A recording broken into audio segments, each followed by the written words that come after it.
This video is for parents who are weary or hesitant about introducing alternative modes of communication for your nonverbal autistic baby.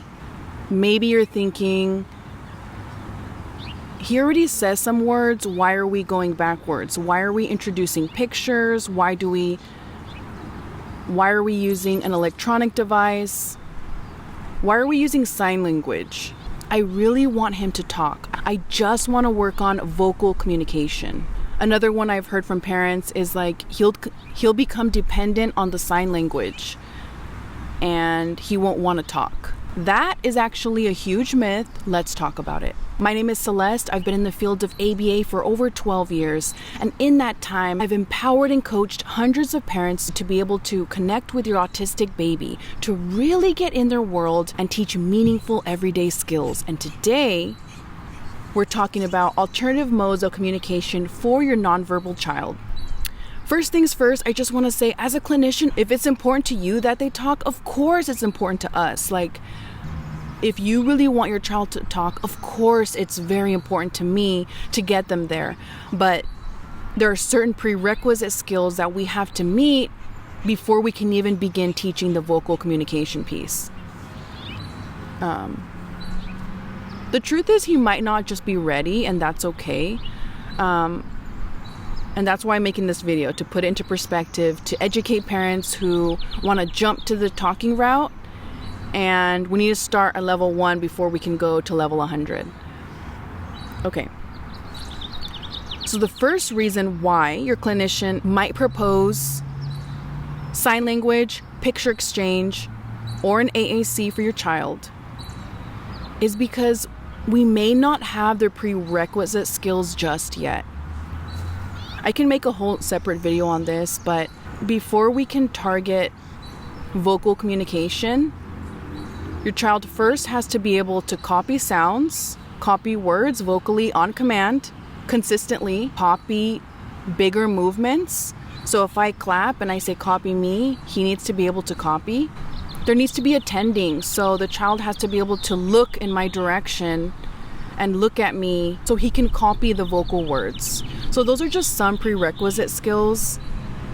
And if we don't have those yet, or if we have them but they're not strong enough, then these alternative modes might be a better fit. Another thing to consider, maybe your child can talk, maybe there are some words that can come out, but it's too hard. And that doesn't mean that he can't do it. Not just for our autistic learners, but for us too.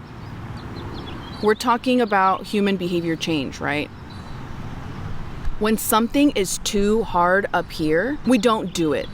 And it doesn't mean we can't. It means that we won't. So we need to work on smaller, more bite-sized skills that your child can meet, can come into contact with that reinforcement. We need to give him those small wins, win, before we can hit this benchmark. The same goes for us too. Like, if you've never lifted weights in your life and then you meet your personal trainer and they're like, okay, today we're gonna start benching 50 pounds. You could probably bench 50 pounds, but it's not sustainable. It's too high. A good trainer will build you up to that. A good trainer might start you off at 10 pounds or maybe even 5 pounds or maybe even 1 pound, okay?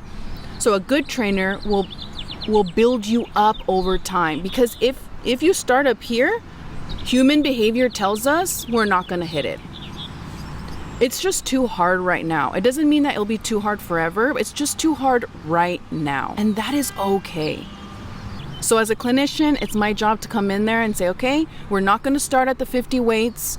I know he could probably do it, but we need the momentum. Let's get him started. And every child is different. Some can start at 5-pound weights. Some might need to start at 2 pounds, and others might need to start at 1. And all of that is okay. We really just want to meet them where they're at. When first introducing communication, it should be easy. We want to give him those small wins that we talked about. Next, behaviors are present. So if your child is whining, crying, pulling away, that's a big red flag to us that it's too hard. We want to step back, propose a skill that's a little easier, meet that, give him that momentum, and then build on that. And then when he masters that, make it a little harder. And then when he masters that, make it a little harder. Yes, even though your child can talk, these supplemental modes of communication might be a good fit if there's intense behaviors present. Shouting, throwing items, aggression, tantrum. Because if talking was easy for him, he would already be doing it. So we're going to start at a more foundational level. Something a lot easier. And then last, another reason why it might be beneficial to start with sign language, picture exchange, or an AAC device is because with these alternative modes of communication, you can actually prompt them. So let's say the child is having a tantrum because they want chips. And I'm holding up the chips to them and I'm saying, okay, say chips, chips, and he won't say it. He just keeps crying. That's really hitting a wall. There's no teaching happening. He's getting really frustrated and you're not getting his needs met. Nothing productive is happening in that moment. But let's say you went with a picture exchange and all the child needed to do was tap the chips icon. Then he wants the chips.